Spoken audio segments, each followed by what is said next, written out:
राजा इंद्रद्युम्न के द्वारा अश्वमेध यज्ञ तथा पुरुषोत्तम प्रासाद निर्माण का कार्य। मुनियों ने कहा, भगवान, अब हम राजा इंद्रद्युम्न का शेष वृत्तांत सुनना चाहते हैं।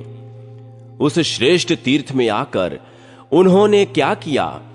ब्रह्मा जी बोले, मुनिवरों सुनो, मैं उस क्षेत्र के दर्शन और राजा के कृत्य का संक्षेप से वर्णन करता हूं।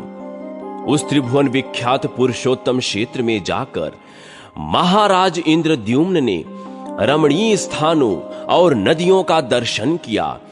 वहां एक बड़ी पवित्र नदी बहती थी जो विंध्याचल की घाटी से निकली है।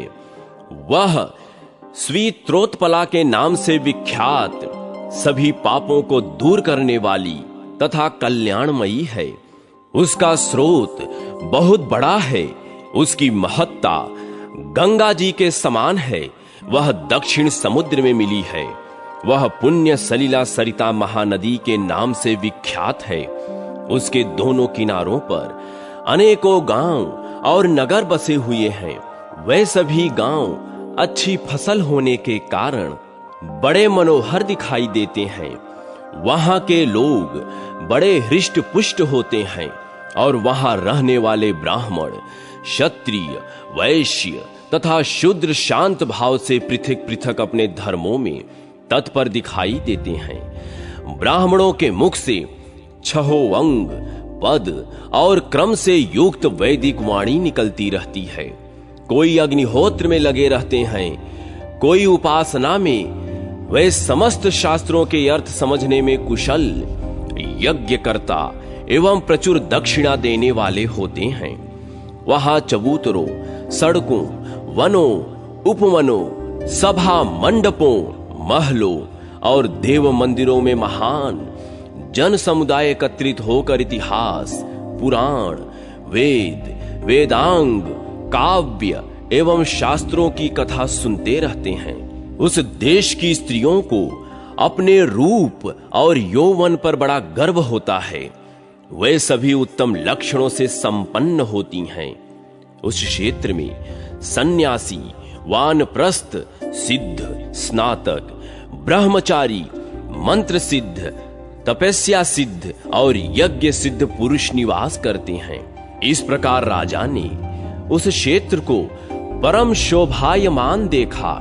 इसीलिए मन में यह निश्चय किया कि यहीं रहकर परम देव, परम अपार, परम पद, अनंत, अपराजित, सर्वेश्वर स्वर, जगत गुरु, सनातन भगवान श्री विष्णु की आराधना करूंगा। यही भगवान का मानस तीर्थ पुरुषोत्तम क्षेत्र है। यह बात मुझे मालूम हो गई, क्योंकि यहाँ कल्प वृक्ष स्वरूप विशाल वट वृक्ष खड़ा है। यही इंद्र नीलमणि की बनी हुई मणिमयी प्रतिमा है, जिसे भगवान ने स्वयं छिपा दिया है, क्योंकि यहाँ दूसरी कोई प्रतिमा नहीं दिखाई देती।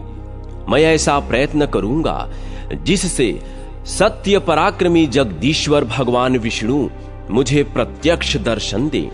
मैं अन्यन्य भाव से भगवान में मन लगाकर यहाँ यज्ञ, दान, तपस्या, होम, ध्यान, पूजन तथा उपवास आदि के द्वारा विधि पूर्वक उत्तम व्रत का पालन करूंगा। साथ ही यहाँ श्री विष्णु भगवान के मंदिर बनाने का कार्य भी प्रारंभ करूंगा। द्विजवरों, यह सोचकर महाराज इंद्रद्युम्न ने वहां भगवान का मंदिर बनाने के लिए कार्य आरंभ किया। उन्होंने ज्योतिष शास्त्र के पारंगत समस्त आचार्यों को बुलाकर बड़ी प्रसन्नता के साथ यत्न पूर्वक भूमि का शोधन कराया। इस कार्य में ज्ञान संपन्न ब्राह्मणों, वेद शास्त्र के पारंगत आमात्यों, मंत्रियों तथा वास्तु विद्या के विद्वानों का भी सहयोग प्राप्त था। उन सब के साथ भली भांति विचार करके शुभ दिन और शुभ मुहूर्त में, जबकि उत्तम चंद्रमा और नक्षत्रों का योग था तथा ग्रहों की भी अनुकूलता थी, राजा ने श्रद्धा पूर्वक अर्घ्य दिया। उस समय जय जयकार तथा मंगलमय शब्द हो रहे थे। भांति भांति के वाद्यों की मनोहर ध्वनि गूंज रही थी। वेद मंत्रों के गंभीर घोष और मधुर संगीत हो रहे थे। फूल, लाजा, अक्षत, चंदन, भरे हुए कलश तथा दीपक आदि के द्वारा पूजा कार्य संपन्न किया गया था। इस प्रकार अर्घ्यदान दे महाराज इंद्रद्युम्न ने शूरवीर कलिंगराज, उत्कलराज और कौशल राज को बुलाकर कहा, राजाओं, तुम सब लोग एक ही साथ मंदिर के निमित्त शिला ले आने के लिए जाओ। अपने साथ प्रधान प्रधान शिल्पियों को भी, जो शिला खोदने के काम में निपुण हो, ले लो। विंध्याचल बहुत विस्तृत पर्वत है। वह अनेकों कंदराओं से सुशोभित है।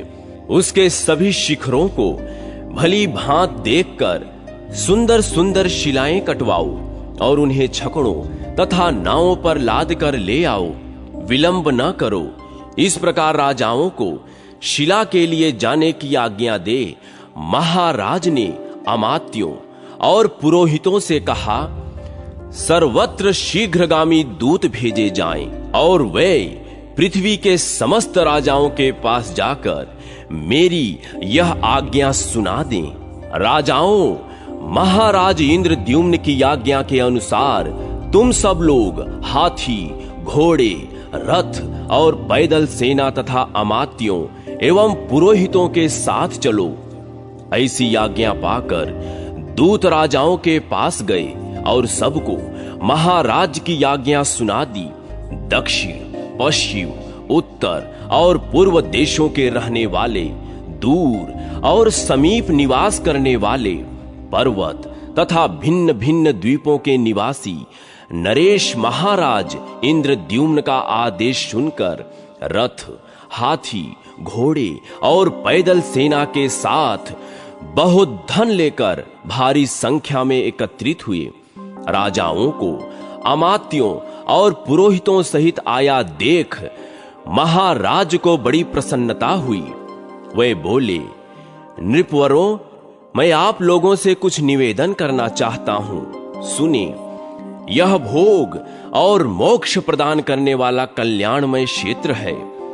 मैं यहां अश्वमेध यज्ञ करना और भगवान विष्णु का मंदिर बनवाना चाहता हूं, किंतु मैं इसे कैसे पूर्ण कर सकता हूं, इस चिंता में मेरा चित्त व्याकुल हो रहा है। यदि आप लोग भली भांति मेरी सहायता करें तो मेरा यह सब कार्य संपन्न हो सकता है।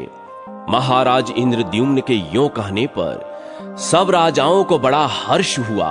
उन्होंने महाराज की आज्ञा से धन, रत्न, सुवर्ण, मणि, मोती, कंबल, मृग चर्म, सुंदर बिछौने, हीरे, पुखराज, माणिक, लाल नीलम, हाथी, घोड़े, रथ, हथिनी, भांति भांति के द्रव्य, भक्ष्य, भोज्य तथा अनुलेप आदि पदार्थों की वर्षा की। राजा इंद्रद्युम्न ने देखा यज्ञ की सब सामग्री एकत्रित हो गई है और यज्ञ कर्म के ज्ञाता, वेद वेदांगों में पारंगत, शास्त्रा ज्ञान में निपुण तथा सब कर्मों से कुशल ऋषि, महर्षि, देव ऋषि, तपस्वी, ब्रह्मचारी, गृहस्थ, वानप्रस्थ, सन्यासी, स्नातक तथा अग्निहोत्र परायण ब्राह्मण भी उपस्थित हैं। तब उन्होंने अपने पुरोहित से कहा, ब्राह्मण, कुछ विद्वान ब्राह्मण जो वेदों के पारंगत पंडित हों, जाकर अश्वमेध यज्ञ की सिद्धि के लिए उत्तम स्थान देखें। राजा के यों कहने पर विद्वान पुरोहित ने यज्ञ कर्म में कुशल ब्राह्मणों को आगे करके शिल्पियों के साथ प्रस्थान किया और उस देश में जहां धीवरों का गांव था विधि पूर्वक यज्ञशाला बनवाई। उसमें गली कूचे और छतरियां भी बनवाई गईं। सैकड़ों महल बनवाए गए थे।